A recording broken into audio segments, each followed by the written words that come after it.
Good afternoon, everybody. This is Dan King with Elevant Insights.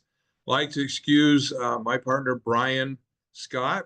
He's off with one of our community partners that we help out at Valley House, unveiling a new sign in front of their building. So I'd like to excuse him, but we have Gloria Gott, one of our newest financial advisors that's here with us to help me with this presentation that we're going to talk about cybersecurity. So I'm just going to jump right into things. I need to share my screen if I can remember how to do that. It's asking me to verify that it's okay that we record this. So we're doing that and sharing screen. There we go. Taylor, can you see that okay? Yes. All right. Well, folks, again, Dan King with Elevant Wealth, and wanted to talk about cybersecurity, something that hopefully you've never had a problem with, but it is affecting more and more people all the time. And I think that you'll find we're just going to kind of scratch the surface of what we're doing. And if you have further questions, please feel free to give us a call. It would be a resource to help you dive into some of those things a little more specifically as we go through that process and help you better understand those things. In general, I just want to give you a kind of perspective of where we are. I remember many years ago buying a cell phone and putting it under the tree and calling the number. That was my way of surprising my wife with a Christmas gift and buying her a cell phone. And all the gyrations we've gone through as far as text messaging and how many texts we'd allow our kids to have. In today's world, over 23 billion texts are sent on, I believe that was a daily basis. And I'm having some technical difficulties here with my screen. Apologize for that.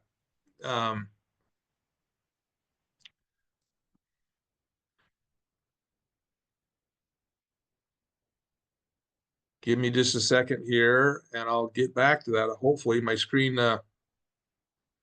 is gone blank.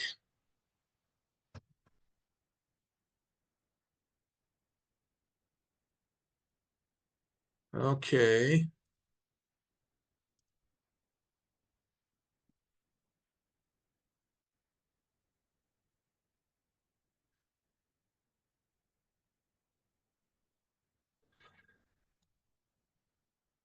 You always fearful of those things that could go wrong. Well, they're doing that today.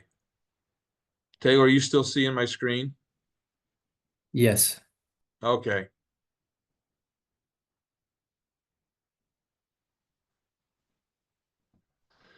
All right. So 23 billion text messages sent daily.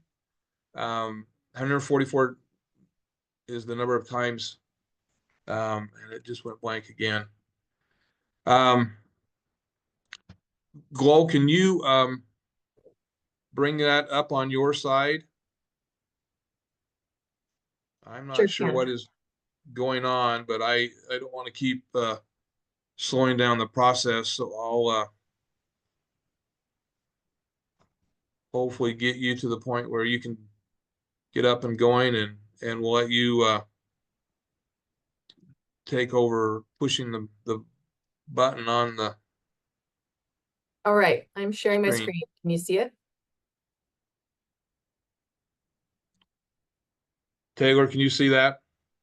Yes. All right, go ahead, Glow. Yeah, so Dan, I love that you were pointing that out, the text messages. I was kind of shocked when I saw that number, but then I realized I'm just as guilty with all those text messages. And I think what this shows is that technology is here to stay. How we're communicating, how we're learning, how we're socializing, even how we're shopping is more and more tied to our digital devices, whether it's our phone, our laptops, and beyond. If you look at the Google search, that we're just under 100,000 Google searches per second. That's over 5 million Google searches per minute. The shopping one was very interesting to me. That's a statistic from last year showing that 267 million Americans have chose to shop online. And when you look at the trends on that, Dan, it's interesting because that number just continues to grow. So showing that probably the Right. sky's the limit when it comes to that. But to your point of regarding what we used to be as far as technology versus where we used to be, I can remember just even 10 or 15 years ago, the simple things like a road trip, we would print out directions and actually I can remember a trip I took with my husband. We had a big atlas was printed and we were in Chicago, deep in the middle of Chicago, trying to get around and trying to figure out which road to take. Now we just use a map, which makes things significantly less, let's just say, argumentative when we're trying to figure out who's going to read the directions. But even the way that we're sharing pictures now, we can just simply drop an album and share it with each other through AirDrop. And we're not really limited by, only being able to see friends and family who live near us. We can hop on and FaceTime them. So with all the technology, I think it's fair to say that it's definitely made our lives more easy and quick and convenient. We can move money from one account to another just with the swipe of a thumb, or call an Uber with a swipe of a thumb. But with all that said, I think that does warrant some additional thought processes on, are we protected when we use our devices? And so that's the setting the stage of why today's topic will be so important for us. So real quick, let's understand some of those common threats that are out there. When it comes to some of the things we're going to share today, this is not to scare anyone, but this is to give you some ideas on considerations and just take an audit of your personal financial situation when it comes to your digital footprint, or even your personal situation with your footprint. Okay, so some of the common things that we see out there is phishing. Phishing is a big one. We're all familiar with the email or the text message that you get that feels like someone you know, feels like someone you trust, but something's not quite right. And it's really someone pretending to be that person. And so what they're really trying to do is get you to click the link so that they can get access to your device or get some of your personal information. That's a super common one to be aware of. When it comes to online shopping, going back to the 267 million Americans who are using online shopping, unsecured websites can be, frankly, a part of that. You can go from a secure website into an unsecure website, and often, if you're not careful, you'll miss the point of that. So be watchful when you're kind of putting in your credit card information to ensure that you're using a secure website. And you can tell often on the browser, there'll be a little lock symbol, padlock symbol, to indicate that you're on a secure website. That's something to keep in mind. Some other threats are, common everyday things when we're traveling, we're going to do the things we love and see the people that we care about. We might be in an airport or a crowded shopping center or getting some lunch. We might be doing some transactions on our phone or our laptop, and just being aware there could be someone looking over our shoulder to get that information. Okay. Some other threats, we used to think credit card information could just be stolen by a physical card, but now it can be swiped through. We go and we swipe our card through a point of service contact, and the card number can be sent somewhere else without us knowing, or they can get our credit card information without having that physical card. So kind of being aware of those different threats and the creativity of those different threats makes our conversation today just even more important. So with all of this kind of going on, we use our digital devices quite a bit. There's a lot of threats with that. What can we do about it? Well, it turns out there is quite a bit that we can do about it. We're going to spend our time focusing on those tips. As we go through these tips today, we would encourage you to be thinking about your own situation and maybe what you're doing well and maybe some areas where you can improve, and just take some notes or make some mental notes as we go along. We're going to kick off with the first tip, which is think about your email and think about protecting your email. The reason for that is primarily that this is the grand central station for most of us as far as communication in our lives. This is one of the main ways we're communicating with our family and friends about our schedule. When we're creating online passwords or resetting a password, usually that routes it back to our personal email.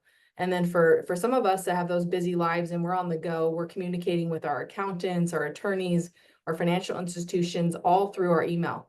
And so it's really important that we take a look at that and make sure that it is as secure as we can make it. Our tips for that would be, they're going to rise and fall really on how strong your password is. So on your screen here, you'll see that there's some different methods of passwords. The strongest password is the one that looks least like an actual word, and that's kind of the point. So we would encourage you, don't use common, easily Googled words or words that could be associated with you quite quickly. For example, people that don't know you well, if they could find out your date of birth or something that's very common to you, steer clear of those types of passwords. We would encourage you with your password to be thinking about special characters. Add the special characters in when you can. Add those upper and lowercase letters when you can. And then my personal favorite is take a letter out and put a number in place. And so you'll see there that strong jellyfish, they've done just that. They've put symbols in place of letters and numbers in place of letters as well. Last two tips I'll share here on the password part is we wouldn't want you to share your passwords with others. And if you haven't reset your password lately, we would encourage you to take a look at that, and it might be time for a refresh. A good rule of thumb on password, Dan, I think, is just do it a couple times a year. Maybe pick 2 different times that you're going to do it ongoing and update all your passwords. Last thing I'll mention there on that, which is something that we use here in our industry quite a bit, is that 2-factor verification. And it's a nice way to make sure that it is really you who's on your device doing whatever you're doing. And I think it gives that extra strength and protection. So before we move on from this slide, just take a look at where you are and some ideas that maybe you're going to implement when it comes to your email. But I know that we have a lot of tips, Dan, and we have some to get through. Why don't you take it from here and go over Password Manager? Sounds good. One thought I just had, you mentioned a couple times a year, maybe that's at daylight savings time, if they still have that. But whatever it is, it's important that you do come up with a time that makes sense to do that. And as we look at best practices for password managers, you can use what's online with Google. They have that. I think there's a lot of people that will say not to use that, to keep those off your computer screen, so that they're not somewhere somebody could access those. But let me just go over some of the best practices, and that is to have a complex and a long password. Long being defined, in my opinion, by 12 digits or longer. And you could use a phrase, or something that a word, and substitute some of the letters for numbers or symbols. But there's also what's out there are multi-factor or password managers that you could use that would help do that, and they're fairly inexpensive. I want to say under $10 a month, that you could find one that would reset all those passwords for you. But it's important that you do have the long passwords. 4 digits, absolutely not efficient. 8 digits, some of the studies I've been told would take somebody, a bad actor, that's what they call them in our industry, about 5 minutes to get through that. But you get up to 12 digits, and it's over a year that it would take somebody to crack that. So the best practice there is complex, meaning that you've got special characters, numbers, and letters involved, and to perhaps look into a third party. And there's a list there of some that are out there. Google Password Manager, LastPass, Norton, etc. So look into that, find one that you're comfortable with. It's a lot of work. I'll be completely honest. We've looked at some of those. Currently, we're using Google Password here, and then I keep track of some of mine off-site as well. Okay, so the next thing we want to kind of talk on is how to protect your data. And I'm not going to go through all of these. A lot of them are, fairly common sense. Lock your computer when you walk away from it. Back up your stuff offline. If you get it stolen or damaged, it can be a real challenge. But did want to cover about 3 of these areas that I think are very important. One of those is to have not to use a hotspot, a Wi-Fi hotspot, without using what's called VPN, and I'll discuss what that is in just a minute.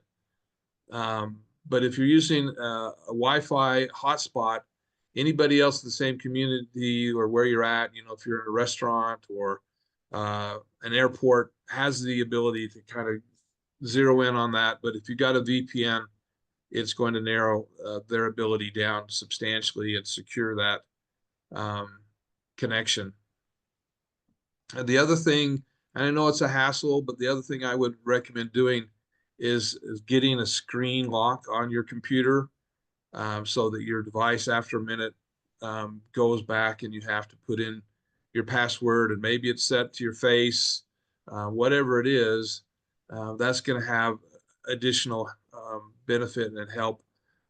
We also have a BitLocker identification. So every morning when I open up my computer, I have to go through that BitLocker identification, and then I still have to do the password. So there are some things that you can do to just safeguard your computer from people gaining access to it. The other one, again, is we become so accustomed to some of the conveniences of today's world. In some aspects, it's a little scary. I've noticed I'm gonna have to turn it off. I noticed it this morning. I set my phone down and it says your car is parked in the parking lot.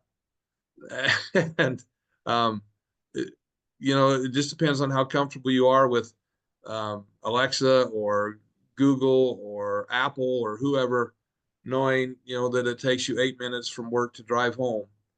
But if there are some of those services that are unnecessary apps, turn off the location services. Your family doesn't need to know exactly where you are all the time. Obviously, if you're going on a trip or going hunting or something like that, and they're worried about you, you can turn on that locator. But if there's apps that are out there that you're not using, I would certainly turn those off, so that people aren't knowing exactly where you're at all times. And that, I think, goes without saying on Facebook and social media. It's kind of off script, but wait until you get home to post all the pictures of your trip to the Bahamas or wherever you might be, so that you're home and somebody's not looking and saying, hey, my neighbor's gone. Now's the time to go over and see if there's anything that we need that they don't have protected. So just be careful on things that you have out there for other people to take a look at. All right, so a VPN stands for Virtual Private Network, and it basically hides your IP address so that the rest of the world can't see where you're at exactly. And it's just a way to really protect your data and your computer from other people having access. It gives you online privacy and anonymity by creating that private network on the private or on the public internet.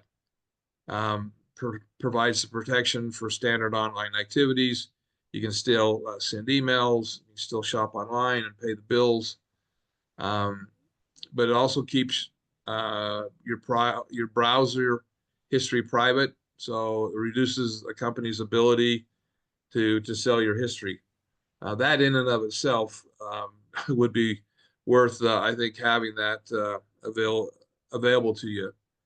Some of the benefits or best practices, I guess, to keep in mind is to have that so you can do multiple devices. So if you and your spouse are traveling, you can have one VPN and use that for both your phones, or maybe your phone and your laptop. But there's certain things that you can do that will help you with that. Go later on when you come back on if you want to talk about. I think you've got one that you've liked and used. I've used them in previous employment, but they are very nice and provide some security.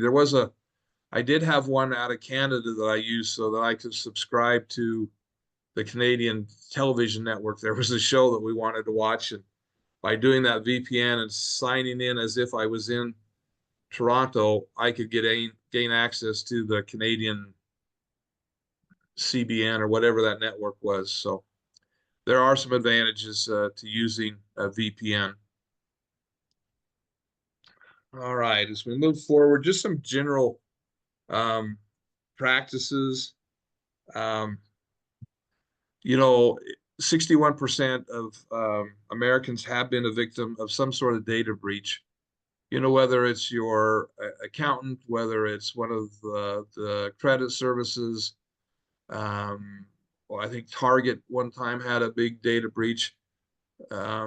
With technology, more and more people are going to have data breaches. And so it's important that you are diligent and check on things that can affect your personal credit. And so here's a list of things that you should do, whether you're at home or traveling. But shop with reputable vendors. You know, if you see an ad on Facebook, you want to really go back to your search engine and really check and make sure that they really exist, instead of just clicking on the shop now from Facebook. And be real private and careful with the information that you're sending out, that you don't do everything that give everything that they want. I don't want to go through all of these. A lot of them are very common sense. And again, I should have mentioned this beforehand.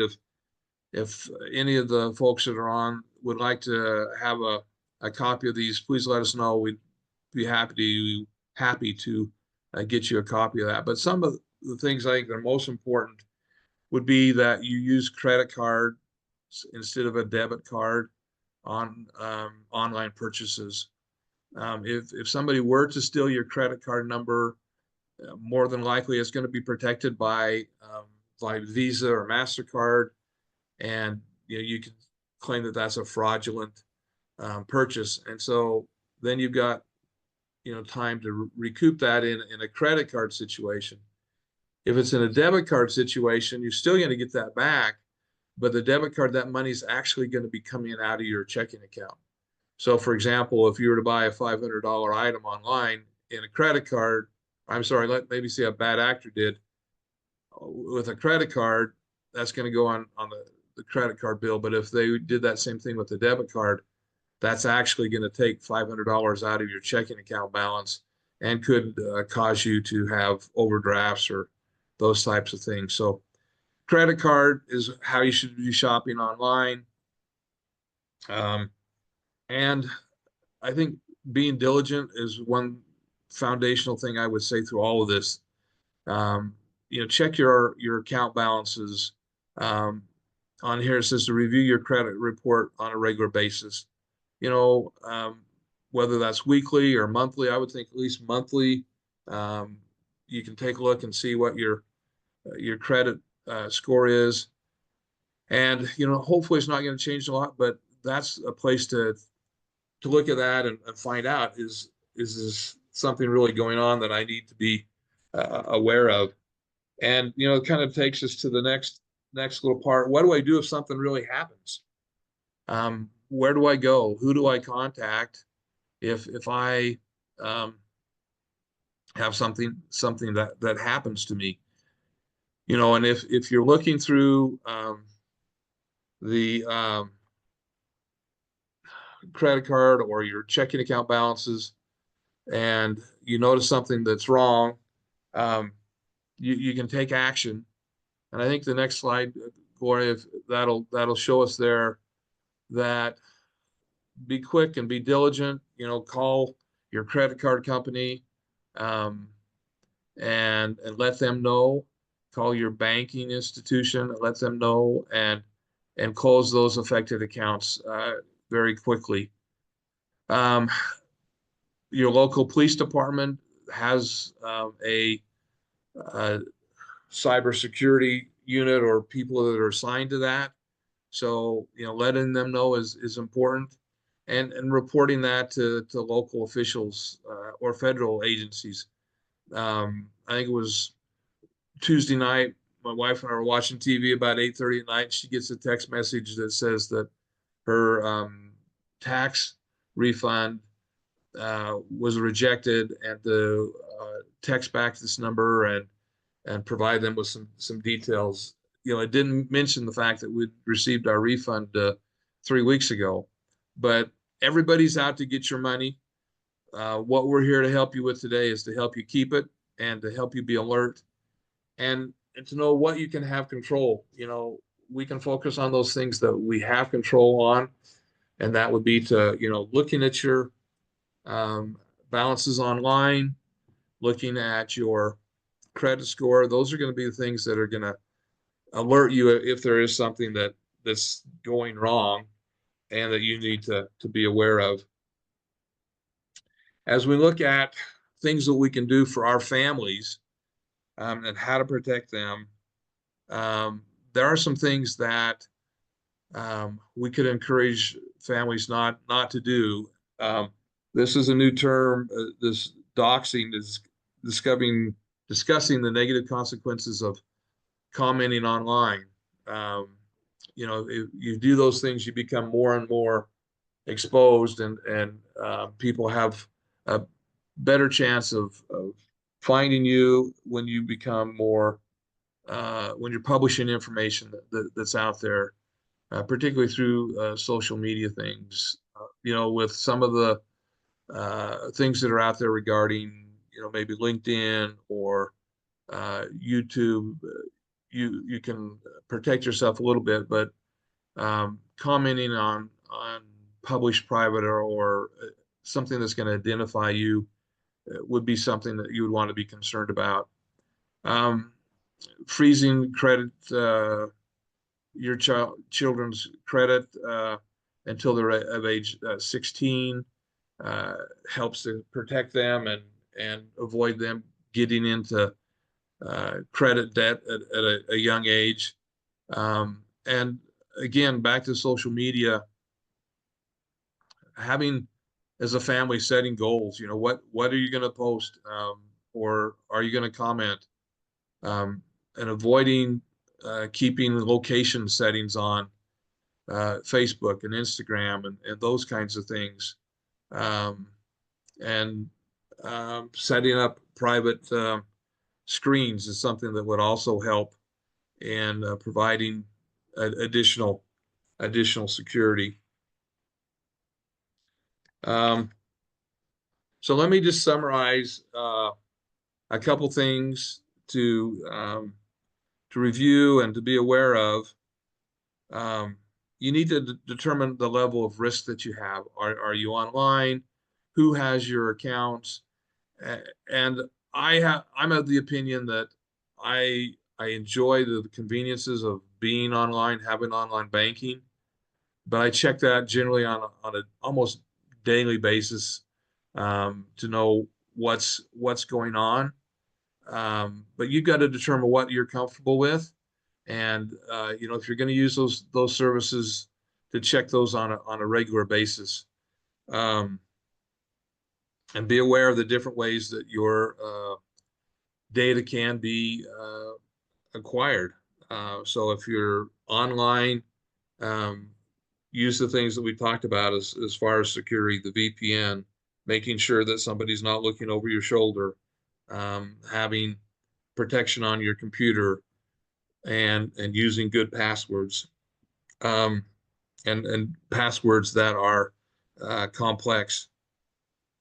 Um, so third thing, execute on the best practices. So set a process that you're going to be able to review it on your own, and determine when, you're gonna change those passwords, check your credit scores, and then go ahead and create that that action plan. So set best practices, create an action plan that actually includes you doing something, and that you review it on a regular basis. And this last one is be proactive, or I've been talking about being diligent. You need to protect yourself. And I failed to mention earlier on, if you are ever in those situations, most of the time the companies are going to provide you with a level of protection on your credit score. The only thing you got to be careful of is they're generally going to give you that for a year, and then they're going to start charging you $100 a year. But it's certainly worth considering if you do have a data breach, having somebody else protect your credit score and your whole position as far as who you are from a cybersecurity space. So, Gloria, anything in summary that you might want to recommend or review that I've missed? Not that you missed, but I do like the tip on the credit report. I think that's very helpful to be able to access that information, and the freeze for people who are younger than 16. And Dan, on your question on the VPN, I like Nord. It's NORD VPN. We're not paid by them. We're not sponsored by them, but I do find I have enjoyed them for that VPN access. So well, I think we're ready to conclude, Dan. If for our audience here, just kind of as you've heard ideas, we hope this has been helpful. And really, at the point that you're at now is just think through all the things you've heard, and think about some of your own next steps. Maybe there was an idea that you heard that you want to start doing, or maybe there's something that we talked about that maybe as a risk that you have been doing that maybe would be helpful to stop. So just categorize that for yourself, for your own next steps. And we would encourage you periodically, take a look at this and continue to audit your financial security, your data, your passwords, your online shopping methods. So we hope it's been helpful. Dan, why don't you wrap up and tell us what to expect from the next insights? All right. Thank you so much, Gloria. I appreciate your input and emphasis and insight on these things. And as always, folks, we appreciate you and the trust that you put into us at Elevant Wealth, and believe the things that we've talked about here are things that will continue to help you have a safe presence in your financial security. I'm excited to mention next month's Elevant Insights is going to be on Monday, June 16th, on how to raise financially savvy kids. So we're going to have an expert that's done that with her kids on board, and excited to have that again. Next Elevant Insights will be June 16th at noon. With that, have a wonderful Memorial Day, and we will see you soon. Bye now.